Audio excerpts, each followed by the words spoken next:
রাজনীতির বেসিক বুঝতে গেলে কিছু শব্দ যেমন কমিউনিজম, ক্যাপিটালিজম বা সোশ্যালিজম, রাইট উইং কি, লেফট উইং কি, এগুলো কিন্তু বোঝা খুব জরুরি। আজকে আমরা খুব সহজ ভাষায় রাইট উইং ও লেফট উইং মানে ডানপন্থা ও বামপন্থা কি সেটা বোঝার চেষ্টা করব। ডানপন্থা কি অ্যাকচুয়ালি? ডানপন্থা যেটা চায় তারা সামাজিক ক্ষেত্রে ধর্ম, সংস্কৃতি ও ঐতিহ্যের উপর জোর দেয়।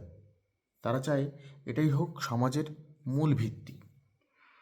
অর্থনীতির ক্ষেত্রে কিন্তু তারা অনেকটা ক্যাপিটালিজমের ধারায় বিশ্বাস করে, মানে ব্যবসা এবং ব্যক্তিগত সম্পদ নিজের মতো করেই থাকবে, সরকার এক্ষেত্রে কম জড়াক, এটাই তারা চায়।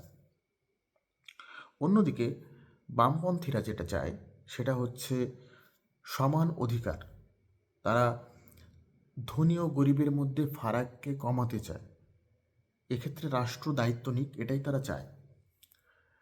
রাষ্ট্র মানুষের বেসিক মৌলিক অধিকারগুলো তারা দায়িত্ব নিক, এটাই চায়, যেমন স্বাস্থ্য, শিক্ষা, এগুলো। তো একটু আমরা পার্থক্য করে যদি দেখি ডানপন্থা বনাম বামপন্থা, ডানপন্থায় কিন্তু অর্থনীতি চায় ফ্রি মার্কেট, অন্যদিকে বামপন্থায় চায় সরকারি নিয়ন্ত্রণ।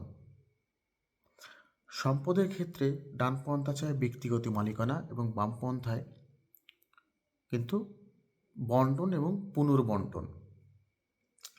সমাজের ক্ষেত্রে ডানপন্থা ধর্ম, সংস্কৃতি ও ঐতিহ্যের উপর ভিত্তি করতে চায়, অন্যদিকে বামপন্থায় সমতা ও সামাজিক ন্যায় বিচার। এটাই হচ্ছে ডানপন্থা ও বামপন্থা এবং তাদের পার্থক্য।